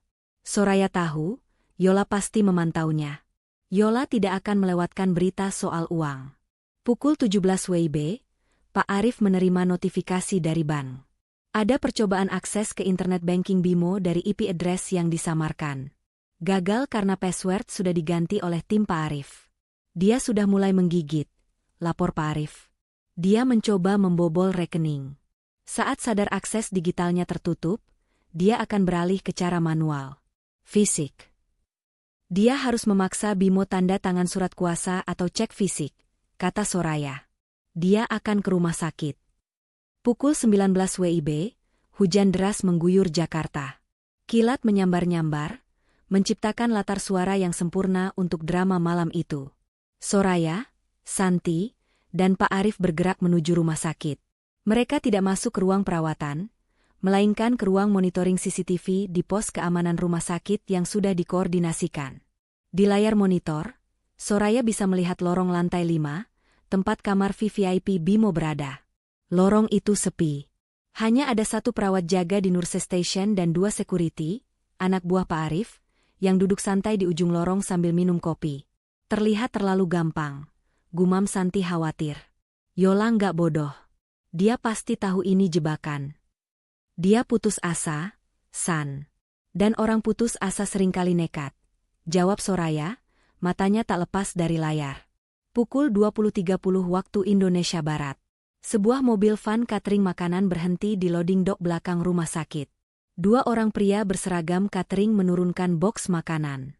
Salah satunya memakai topi yang ditarik rendah. "Cek kamera loading dock," perintah Pak Arif pada petugas keamanan. Di layar lain, terlihat salah satu pria catering itu berjalan memisahkan diri menuju lift barang. Gerak-geriknya mencurigakan. "Itu bukan Yola," kata Soraya. "Posturnya laki-laki. Terlalu tegap." "Mungkin orang suruhannya," kata Pak Arif. "Siapkan tim penyergap." "Tunggu, tahan Soraya." Matanya menyipit melihat layar yang menampilkan lobi utama. Di tengah keramaian pengunjung yang berteduh dari hujan, seorang wanita tua dengan kursi roda didorong oleh seorang perawat bermasker masuk ke lobi. Perawat itu memakai seragam rumah sakit standar, tapi sepatunya, Soraya menekan tombol zoom di konsol CCTV. Sepatu kets putih yang dipakai perawat itu terlihat kotor oleh lumpur merah. Lumpur yang sama dengan yang ada di area konstruksi di sebelah apartemen persembunyian Yola yang dilacak Pak Arif. Dan cara berjalannya tegap, cepat, tidak seperti perawat yang sedang santai mendorong pasien. "Itu dia," desis Soraya. "Perawat itu. Yola." "Dia menyamar jadi perawat," kata Santi. "Pintar. Nggak ada yang curiga." "Biarkan dia naik," perintah Soraya dingin. "Jangan tangkap di lobi. Biarkan dia masuk ke kamar BIMO. Aku mau dengar apa yang dia katakan. Aku mau rekaman suaranya sebagai bukti pemerasan dan percobaan pembunuhan." Pak Arif memberi kode lewat radio talkie ke timnya. Target terlihat. Suspek wanita seragam perawat. Biarkan masuk ke zona merah. Hold fire. Ketegangan di ruang monitor memuncak. Yola mendorong kursi roda kosong itu masuk ke dalam lift, menekan tombol lantai 5. Pintu lift tertutup. Iblis itu sedang naik ke atas. Lantai 5 sunyi senyap. Hujan memukul kaca jendela di ujung lorong. Pintu lift berdenting. Yola keluar, meninggalkan kursi roda di dalam lift. Ia berjalan dengan percaya diri menuju Nurse Station. Perawat jaga yang asli sedang ke kamar mandi. Sebuah kebetulan yang sudah diatur tim Pak Arif. Yola mengambil nampan obat yang ada di meja, berpura-pura mengecek daftar pasien, lalu berjalan lurus ke kamar 505. Kamar Bimo. Dua security Pak Arif di ujung lorong pura-pura sibuk dengan ponsel mereka, membiarkan Yola lewat. Yola melirik mereka sekilas dari balik maskernya, tangannya meraba saku seragamnya. Ada tonjolan benda keras di sana. Pistol atau pisau. Soraya menahan napas di ruang monitor. Yola membuka pintu kamar 505 dan menyelinap masuk. Di dalam kamar, Bimo sedang berbaring gelisah. Ia tahu rencana ini, tapi tetap saja keringat dingin membasahi bajunya. Saat pintu terbuka, ia tersentak kaget. "Suster, infus saya macet," kata Bimo gugup. Perawat itu mendekat ke sisi tempat tidur, meletakkan nampan dengan kasar hingga menimbulkan bunyi klontang. Ia menurunkan maskernya perlahan. Wajah cantik itu menyeringai. Senyum yang dulu membuat Bimo jatuh cinta, kini terlihat seperti seringaian serigala. "Halo, sayang," sapa Yola lembut. "Kudengar kamu mau jadi miskin besok pagi? Sayang sekali, padahal aku butuh modal buat lari." "Yola." Bimo mundur sampai punggungnya menabrak headboard kasur. "Kamu ngapain di sini? Ada polisi di luar." "Polisi bodoh yang main HP itu." Yola tertawa meremehkan. Ia mengeluarkan sebuah suntikan dari sakunya. Cairannya bening. "Bukan obat tidur kali ini. Tenang saja. Ini cepat kok. Kalium klorida. Serangan jantung instan. Gak akan ada yang curiga karena kamu memang habis dihajar babak belur, jantungmu lemah." "Jangan, Yol, aku bisa kasih uang." Bimo memohon, tangannya terangkat. "Di brankas rumah. Ada emas batangan. Ambil kuncinya di tasku." "Emas batangan gak cukup, Bimo," bentak Yola, suaranya berubah tajam. Wajah aslinya keluar. "Aku butuh akses ke rekening offshore yang kamu banggakan itu. Transfer sekarang lewat HPMU, atau suntikan ini masuk ke lehermu." "HP-ku diambil Soraya," teriak Bimo. Yola terdiam sejenak. Matanya berkilat marah. Sialan perempuan itu. Dia benar-benar pengganggu. Yola mendekatkan wajahnya ke wajah Bimo, mencengkeram rahang pria itu dengan kuku-kukunya yang panjang. "Kalau begitu, kamu gak berguna lagi. Lebih baik kamu mati sekarang. Kalau kamu mati sebelum aset dibekukan besok, sebagai istri siri yang punya surat nikah palsu, yang sudah kusiapkan, aku bisa coba gugat warisan. Sedikit drama hukum lebih baik daripada nggak dapat apa-apa." Yola mengangkat suntikan itu, membidik nadi di leher Bimo. "Tunggu, tunggu," teriak Bimo histeris. "Bukan salahku. Soraya yang paksa. Dia tahu semuanya. Dia yang jebak kamu ke sini." Gerakan tangan Yola terhenti 1 sentimeter dari kulit leher Bimo. Ia menatap Bimo dengan tatapan aneh. "Jebakan?" "Iya. Dia nonton kita sekarang. Ada kamera." Bimo menunjuk ke arah detektor asap di langit-langit, mengkhianati rencana Soraya demi menyelamatkan nyawanya sendiri yang pengecut. Di ruang monitor, Santi mengumpat kasar. "Dasar laki-laki sampah. Dia malah membocorkan posisi kamera." Yola menoleh ke arah kamera tersembunyi itu. Ia tersenyum, melambaikan tangan memegang suntikan. "Halo, Soraya. Mau nonton suami tercintamu mati live streaming?" Yola kembali menghadap Bimo, siap menusukkan jarum. "Serbu. Sekarang," teriak Pak Arif ke radio talkie. Pintu kamar mendadak didobrak dari luar. "Polisi. Jatuhkan senjata." Namun Yola lebih cepat. Bukannya menyerah, dia malah menarik tubuh Bimo, menjadikannya tameng hidup, dan menempelkan ujung jarum suntik itu tepat di arteri karotis Bimo. "Mundur. Atau suami kesayangannya mati," teriak Yola. Polisi berhenti di ambang pintu, senjata terarah. Situasi standoff. Ketegangan menggantung di udara. Soraya berlari dari ruang monitor menuju lantai 5, diikuti Santi yang berusaha menahannya. Tapi adrenalin Soraya terlalu tinggi. Ia harus melihat akhir drama ini dengan mata kepalanya sendiri. Saat Soraya sampai di depan pintu kamar yang terbuka, ia melihat pemandangan itu. Yola berdiri di belakang Bimo, mencengkeram leher suaminya, jarum suntik siap menembus kulit. Bimo menangis seperti anak kecil, kakinya gemetar. "Yola, sudah berakhir," kata Soraya lantang, melangkah masuk melewati barisan polisi. "Soraya, jangan mendekat," teriak Pak Arif. Soraya mengabaikannya. Ia menatap mata Yola lurus-lurus. "Gedung ini dikepung. Kamu nggak bisa keluar." "Aku bisa bawa satu nyawa bersamaku," desis Yola. "Suamimu ini." Soraya tertawa pelan. Tawa yang membuat Yola dan Bimo bingung. "Suamiku?" Soraya menggeleng. "Kamu pikir aku peduli kalau dia mati? Laki-laki yang mengizinkan wanita lain tidur di ranjangku? Laki-laki yang memberi akses asuransi kematianku? Silakan. Bunuh saja dia. Kamu justru membantuku.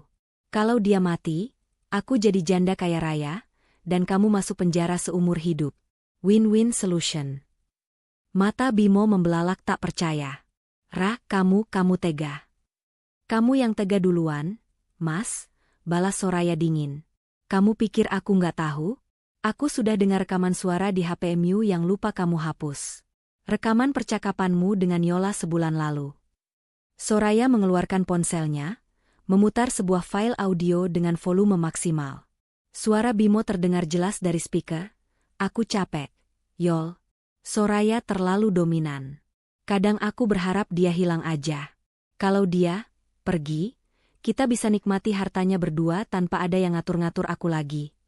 Suara Yola di rekaman menjawab, "Aku bisa atur itu, sayang. Asal kamu berani." Suara Bimo, "Lakukan apa aja. Asal aku nggak terlibat langsung." Keheningan melanda ruangan itu. Bimo pucat pasi. Rahasianya terbongkar. Ternyata Bimo bukan hanya korban manipulasi. Dia adalah inisiator ide kematian Soraya, meski dia terlalu pengecut untuk melakukannya sendiri. "Kamu..." Yola menatap Bimo dengan jijik. "Kamu bilang kamu cinta mati sama istrimu saat aku mau bunuh dia kemarin? Ternyata kamu cuma takut di penjara." Bimo tergagap. Itu cuma omongan emosi sesaat." Laki-laki pengecut," ludah Yola. Pegangan Yola pada Bimo sedikit melonggar, karena terkejut dengan kartu as yang dibuka Soraya. Momen itu dimanfaatkan oleh tim SWAT. Dor! Sebuah tembakan jitu dari penembak runduk di gedung seberang, tim bantuan polisi, menembus kaca jendela kamar, mengenai bahu kanan Yola yang memegang suntikan. "ARGH!" Yola menjerit, suntikan terlepas dari tangannya. Bimo langsung merosot jatuh ke lantai, merangkak menjauh seperti tikus. Polisi segera menyerbu masuk, menindih Yola ke lantai. Wanita itu meronta-ronta, berteriak memaki dalam bahasa asing, lalu tertawa histeris seperti orang gila. Soraya berdiri diam di tengah kekacauan itu. Ia melihat Yola diborgol dan diseret keluar. Ia melihat Bimo yang gemetar di sudut ruangan, celananya basah karena mengompol saking takutnya. Bimo mendongak, menatap Soraya dengan tatapan memelas. "Rah, aku bisa jelasin rekaman itu, aku?" Soraya menatapnya tanpa emosi. Tatapan yang lebih menyakitkan daripada tamparan. "Pak polisi," panggil Soraya tenang, "tolong amankan juga laki-laki ini. Dia terlibat dalam perencanaan pembunuhan berencana terhadap saya. Bukti rekamannya sudah saya kirim ke penyidik." "Ra, istriku. Jangan. Aku suamimu," teriak Bimo saat polisi menariknya berdiri dan memakaikan borgol di tangannya. Soraya berbalik badan, berjalan keluar dari kamar itu. Di lorong, ia berpapasan dengan Santi yang menangis lega. Soraya memeluk sahabatnya sebentar, lalu berjalan menuju lift. Malam ini badai di luar mulai reda, tapi badai di hati Soraya baru saja selesai menyapu bersih puing-puing rumah tangganya, menyisakan fondasi kosong yang siap dibangun ulang sendiri. Namun, saat pintu lift hendak tertutup, Soraya melihat Pak Arif berlari kecil ke arahnya dengan wajah panik. "Soraya, jangan turun dulu." "Kenapa, Pak? Sudah selesai kan?" "Belum," napas Pak Arif memburu. "Kami baru saja periksa tas yang dibawa Yola. Ada pemicu bom jarak jauh. Dia bilang dia pasang hadiah perpisahan di tempat yang paling kamu sayang. Jantung Soraya berhenti berdetak. Tempat yang paling ia sayang. Bukan mobil. Bukan kantor. Rumah. Bisik Soraya. Rumah impiannya. Dan detik itu juga, dari kejauhan arah Jakarta Selatan, terdengar dentuman samar yang menggetarkan kaca-kaca gedung rumah sakit. Langit malam di kejauhan menyala merah. Soraya berdiri mematung di seberang jalan, dibatasi oleh garis polisi berwarna kuning yang berkibar tertiup angin malam. Wajahnya diterangi oleh cahaya oranye yang menari-nari liar di depannya. Panas api itu menyengat kulit pipinya, tapi hatinya terasa sedingin es. Rumah itu, rumah nomor 8B yang ia banggakan, kini tak lebih dari kerangka beton yang menghitam dimakan api. Petugas pemadam kebakaran masih sibuk menyemprotkan air ke sisa-sisa titik api di lantai 2, tepat di kamar tidur utama. Kamar di mana ia menemukan pengkhianatan itu. Atap rumah telah runtuh sebagian, menimpa ruang tengah tempat ia dan Bimo biasa menghabiskan akhir pekan menonton film. Ledakannya berasal dari dapur. Seorang petugas pemadam memberi laporan awal kepada polisi di dekat Soraya. Sepertinya saluran gas LPG yang dipotong dan dipicu oleh detonator jarak jauh. Ledakannya cukup kuat untuk meruntuhkan struktur belakang. Soraya tidak menangis. Air matanya sudah kering di rumah sakit tadi. Ia hanya menatap nanar pada jendela kamar lantai 2 yang kini bolong menghitam. Di sanalah dunianya runtuh 3 hari yang lalu. Dan malam ini, runtuhnya dunia itu dimanifestasikan secara fisik. Bu Soraya, suara Pak Arif terdengar lembut di sampingnya. Pengacara tua itu menepuk bahu Soraya pelan. Syukurlah ibu tidak pulang ke sana. Kalau kita tidak menahan ibu di rumah sakit. Soraya mengangguk pelan. Yola, atau Lara, benar-benar berniat menghapusnya dari muka bumi. Jika Soraya pulang setelah drama di rumah sakit, ia pasti akan menyalakan lampu atau kompor, dan boom. Tamat. Dia menghancurkan segalanya. Pak, bisik Soraya, suaranya parau terkena asap. Foto pernikahan kami, album masa kecil saya, baju-baju kerja saya, semuanya habis. Harta bisa dicari lagi, Bu. Nyawa tidak ada gantinya. Hibur Pak Arif bijak. Tiba-tiba, seorang tetangga, Bu RT yang rumahnya berjarak 3 rumah dari sana, berlari menghampiri Soraya dengan daster yang masih tertutup jaket. Mbak Soraya. Ya ampun, Mbak, seru Bu RT histeris. Saya dengar ledakannya kencang sekali. Saya kira gempa bumi. Mas Bimo mana? Kok Mbak sendirian? Pertanyaan polos itu menusuk. Soraya menatap tetangganya itu, lalu tersenyum tipis, senyum yang mengandung ribuan luka. Mas Bimo sudah tidak ada di sini, Bu, jawab Soraya ambigu. Ia tidak punya energi untuk menjelaskan bahwa suaminya sedang diinterogasi di kantor polisi sebagai tersangka pembunuhan berencana. Soraya kembali menatap puing-puing itu. Anehnya, di tengah kehancuran itu, ia merasakan sedikit kelegaan. Rumah ini adalah saksi bisu kebohongan Bimo selama berbulan-bulan, mungkin bertahun-tahun. Rumah ini menyimpan jejak Yola yang pernah tidur di ranjangnya. Dengan terbakarnya rumah ini, jejak kotor itu ikut hangus. Api itu membersihkan dosa yang menempel di dinding-dindingnya. Santi datang menembus kerumunan, membawa sebotol air mineral. Ra, ayo kita pergi dari sini. Asapnya nggak bagus buat lo. Polisi butuh keterangan tambahan besok pagi, sekarang lo harus istirahat. Soraya menerima botol itu, meneguknya sedikit. San, lo tahu apa yang lucu? Apa?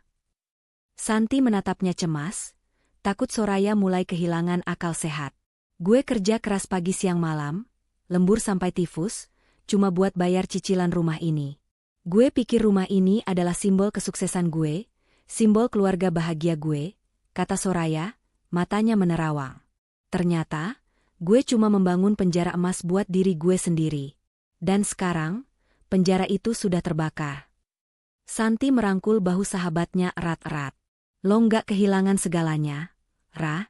Lo masih punya diri lo sendiri. Lo masih punya gue. Lo masih punya karir lo. Dan yang paling penting, lo menang. Lo selamat. Soraya menarik napas panjang, mengisi paru-parunya dengan udara yang bercampur bau hangus kayu dan plastik.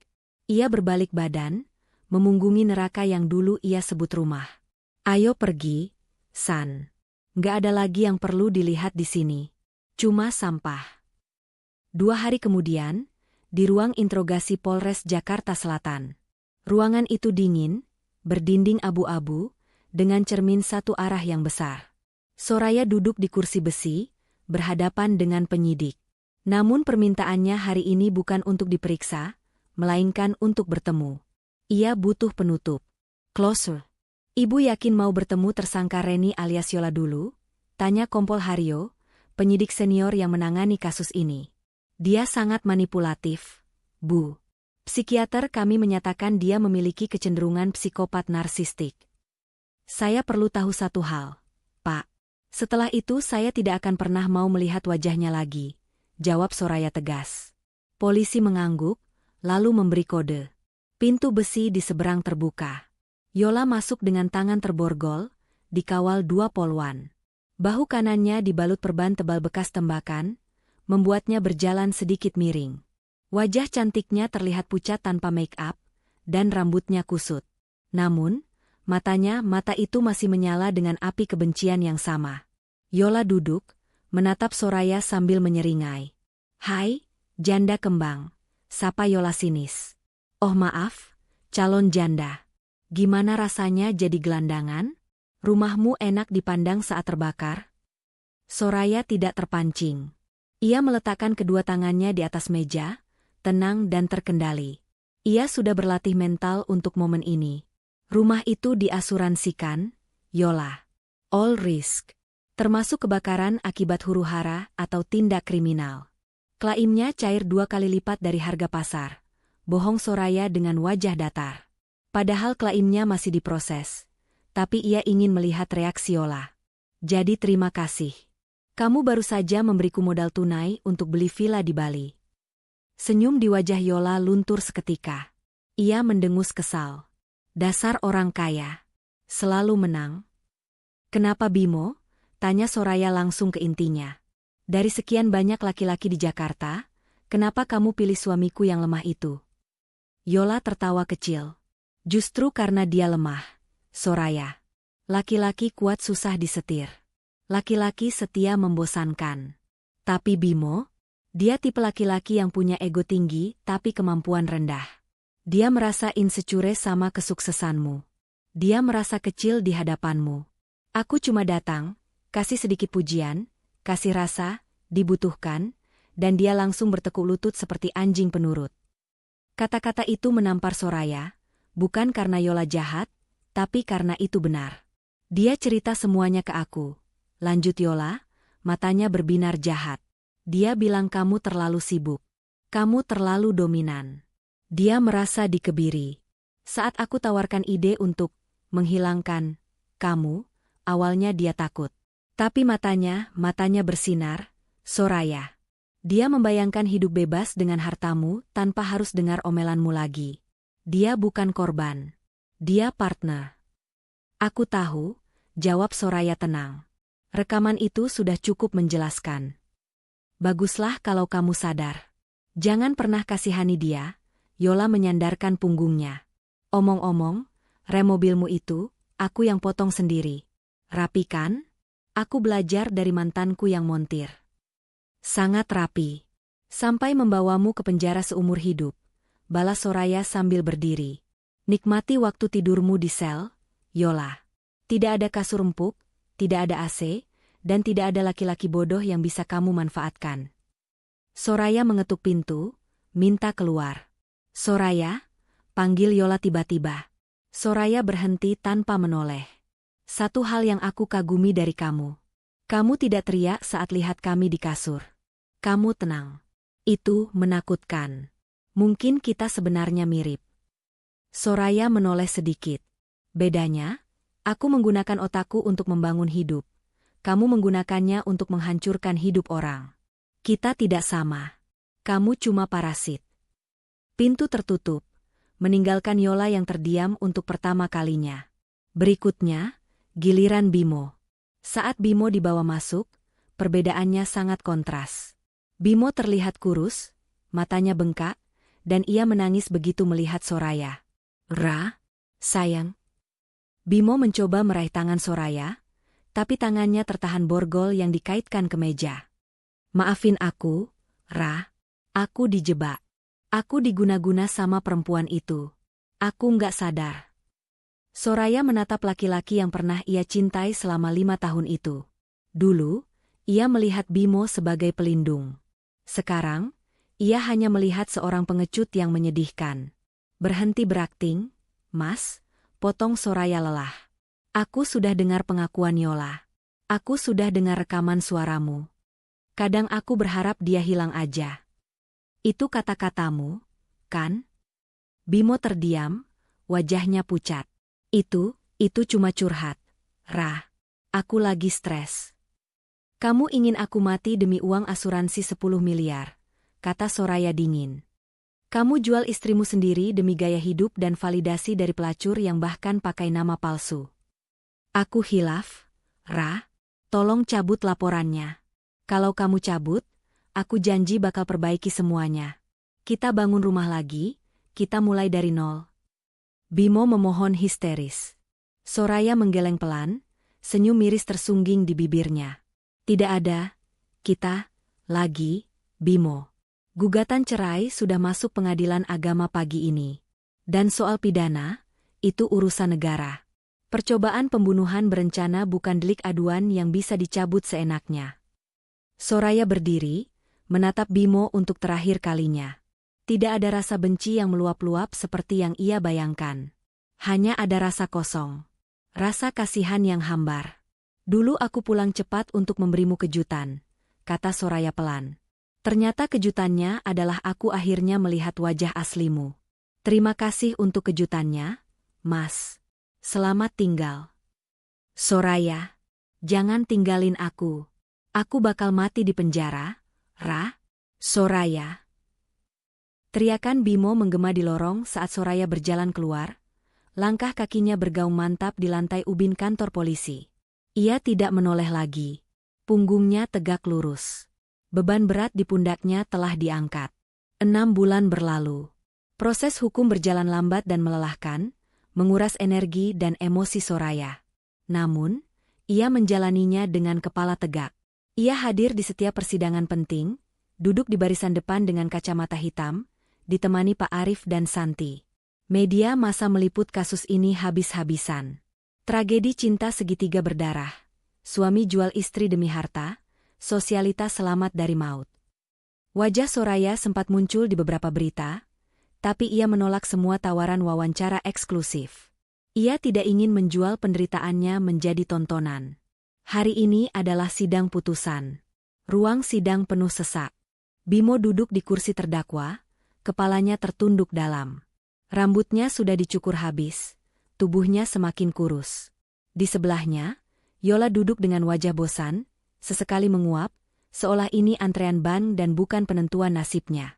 Hakim ketua mengetuk palu untuk membuka sidang. Suasana hening mencekam. Mengadili, suara hakim menggelegar. Bimo terlihat komat-kamit berdoa. Yola memainkan kukunya.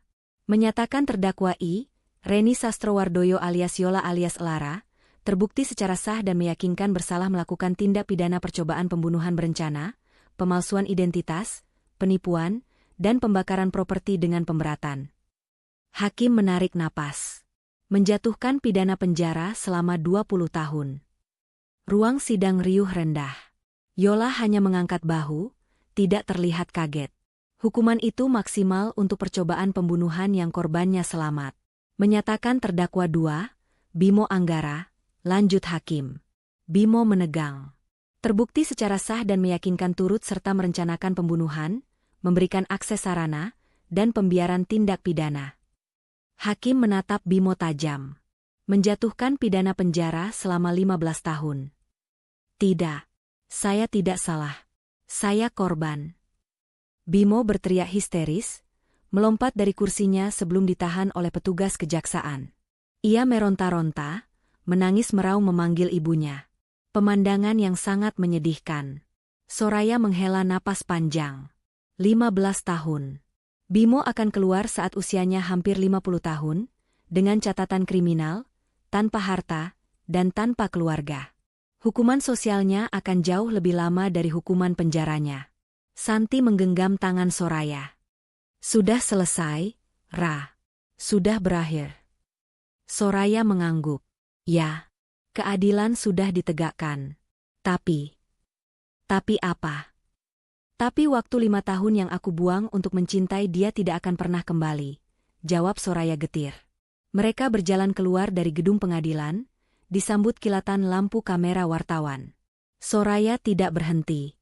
Ia terus berjalan menuju mobilnya, membelah kerumunan wartawan tanpa sepatah kata pun. Ia tidak butuh validasi publik. Ia hanya butuh pulang ke apartemen barunya yang tenang. Di dalam mobil, Soraya melepas kacamata hitamnya. Ia melihat pantulan matanya di spion. Mata itu lelah, ada lingkaran hitam tipis di bawahnya, tapi sorotnya jernih. Tidak ada lagi keraguan. Pak Arif, kata Soraya pada pengacaranya yang duduk di depan. Ya, Bu. Tolong urus penjualan tanah bekas rumah itu secepatnya. Berapapun harganya, lepas saja. Saya tidak mau punya aset yang berhubungan dengan masa lalu. Siap, Bu. Sudah ada pengembang yang berminat untuk dijadikan ruko. Bagus. Ruko lebih berguna daripada monumen kesedihan, gumam Soraya. Membersihkan sisa-sisa kehidupan lama ternyata lebih sulit daripada memenangkan sidang. Soraya menghabiskan minggu-minggu berikutnya untuk mengurus administrasi perceraian yang akhirnya ketuk palu seminggu setelah vonis pidana. Ia resmi menyandang status janda. Status yang di masyarakat Indonesia sering dipandang miring. Tapi bagi Soraya, itu adalah gelar kebebasan. Ia pindah ke sebuah unit kondominium di pusat kota. Lebih kecil dari rumah lamanya, tapi pemandangannya menakjubkan, langit Jakarta yang luas tanpa halangan. Satu sore, Soraya sedang membereskan kotak-kotak barang yang berhasil diselamatkan dari kantor Bimo sebelum disita. Ada beberapa barang pribadi Bimo yang dikembalikan polisi. Jam tangan, dompet, dan cincin kawin mereka. Soraya memegang cincin emas putih itu. Di bagian dalamnya terukir Soraya Bimo, forever. Selamanya, dengus Soraya. Ternyata selamanya cuma 5 tahun. Ia menimbang-nimbang cincin itu. Haruskah ia membuangnya ke laut? Terlalu dramatis. Menyimpannya? Menyakitkan. Soraya mengambil keputusan praktis. Ia membawa cincin itu, beserta semua perhiasan pemberian Bimo, ke toko emas. Ia menjual semuanya. Totalnya 25 juta, Bu, kata pelayan toko. Ambil ini, kata Soraya menerima uang tunai itu. Keluar dari toko emas, Soraya langsung menuju sebuah panti asuhan di daerah pinggiran yang bangunannya sudah reot. Ia menyerahkan seluruh uang hasil penjualan, cinta palsu, itu kepada pengurus panti. Untuk perbaikan atap yang bocor, Bu, kata Soraya tersenyum tulus. Alhamdulillah. Terima kasih banyak, Bu. Ini rezeki besar buat anak-anak. Pengurus panti menangis haru. Soraya merasa dadanya lapang. Uang dari simbol pengkhianatan itu, kini berubah menjadi atap yang melindungi anak-anak yatim dari hujan. Ia telah mengubah energi negatif menjadi sesuatu yang positif. Karma baik untuk melawan karma buruk. Malamnya, Soraya duduk di balkon apartemennya ditemani Santi. Mereka minum teh hangat. Gue bangga sama lo, Ra, kata Santi. Banyak perempuan yang hancur setelah kejadian kayak gini. Tapi lo malah makin bersinar. Karir lo nanjak. Proyek lo sukses. Gue hancur kok. San, aku Soraya jujur. Tiap malam gue masih mimpi buruk. Mimpi dikejar api, mimpi remblong. Gue ke psikolog seminggu 2 kali. Gue susah percaya sama orang baru, apalagi laki-laki. Soraya menatap lampu kota di bawah sana. Tapi gue sadar, kalau gue terus meratapi nasib, si Bimo dan Yola bakal menang. Cara terbaik buat balas dendam bukan dengan membakar mereka balik, tapi dengan hidup bahagia dan sukses tanpa mereka. Santi mengangguk, lalu tersenyum jahil. Ngomong-ngomong, Pak dokter yang ngerawat lo waktu cek kesehatan kemarin nanyain nomor lo tuh. Ganteng, duda anak 1, matang. Soraya tertawa renyah. Tawa pertamanya yang benar-benar lepas sejak malam jahanam itu. Nanti dulu deh, San. Gue lagi menikmati pacaran sama diri gue sendiri. Gue baru sadar, Selama ini gue terlalu sibuk ngurusin Bimo sampai lupa nyenengin Soraya. 1 tahun kemudian. Bandara Soekarno-Hatta, Terminal 3. Pukul 16 waktu Indonesia Barat. Suasana bandara ramai seperti biasa. Soraya berjalan menyeret koper kabinnya yang berwarna rose gold, langkahnya ringan dan percaya diri. Penampilannya berbeda. Rambut panjangnya kini dipotong bob pendek yang segar, memberikan kesan dinamis dan muda. Ia mengenakan blazer santai dan sepatu kets putih yang nyaman. Tidak ada lagi Soraya yang buru-buru, cemas, dan mengejar waktu untuk pulang melayani suami. Hari ini, ia akan terbang ke Eropa. Bukan untuk dinas kantor, bukan untuk menemani suami, tapi untuk liburan solo selama 2 minggu. Solo traveling yang sudah ia impikan sejak kuliah, tapi selalu tertunda, karena Bimo tidak suka jalan jauh. Saat ia duduk menunggu boarding, matanya menangkap sepasang suami istri muda di kursi seberang. Si suami sibuk dengan ponselnya, tersenyum-senyum sendiri, sementara istrinya di sebelahnya terlihat lelah menggendong bayi, mencoba mengajak suaminya bicara tapi diabaikan. Soraya merasakan denyutan simpati.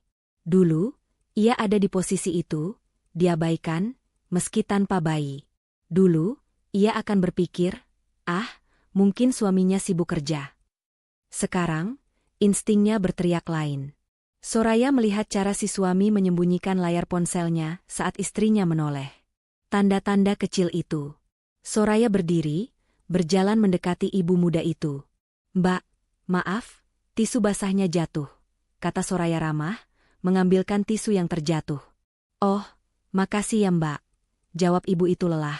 Soraya menatap ibu itu dalam-dalam, lalu berbisik pelan, "Kamu ibu yang hebat. Jangan lupa untuk menyayangi dirimu sendiri juga ya. Jangan biarkan siapapun membuatmu merasa kecil." Ibu itu tertegun, matanya berkaca-kaca seolah baru mendengar kalimat yang paling ia butuhkan. "Terima kasih." Soraya tersenyum dan berlalu. Ia tidak bisa menyelamatkan semua wanita di dunia, tapi ia bisa menyebarkan sedikit kekuatan. Ponsel Soraya bergetar. Sebuah panggilan masuk. Soraya melihat layar. Nomor tidak dikenal. Dulu, ia akan panik. Ia akan teringat teror Yola. Tapi sekarang, ia tenang. Ia mengangkatnya. "Halo? Halo, Soraya? Ini Rio, dari komunitas running. Jadi ikut lari maraton di Berlin besok lusa?" Suara pria yang berat dan ramah terdengar. Rio, teman barunya di klub lari. Bukan pacar, tapi teman yang menyenangkan. "Jadi dong, yo, gue udah di gate nih," jawab Soraya santai. "Mantap. Siute, Ra, safe flight." Soraya menutup telepon sambil tersenyum. Hidupnya kini penuh dengan orang-orang baru, hobi baru, dan energi baru. Tiba-tiba, pengumuman boarding terdengar. Panggilan terakhir untuk penumpang tujuan Amsterdam. Soraya bangkit berdiri. Ia berjalan menuju gerbang keberangkatan. Di kaca jendela besar bandara, ia melihat bayangannya sendiri. Bukan lagi wanita korban perselingkuhan yang menyedihkan. Bukan lagi istri yang dikhianati. Dia adalah Soraya. Wanita karir yang sukses, penyintas yang tangguh, dan pemilik penuh atas hidupnya sendiri. Ia teringat malam itu, setahun yang lalu. Saat ia pulang 1 hari lebih cepat untuk memberi kejutan. Malam itu adalah malam terburuk dalam hidupnya, tapi juga malam yang menyelamatkannya. Jika ia tidak pulang cepat, mungkin ia sudah mati perlahan digerogoti racun dalam pernikahannya, atau mati konyol dibunuh Yola. Tuhan menyelamatkannya dengan cara yang menyakitkan, tapi efektif. Soraya melangkah masuk ke garbarata pesawat. Ia tidak menoleh ke belakang. Di depannya, langit biru membentang luas. Langit baru untuk Soraya yang baru. Dan untuk pertama kalinya dalam waktu yang sangat lama, dering di hatinya bukan lagi dering tanpa suara yang menjeritkan kesakitan, melainkan melodi kebebasan yang indah.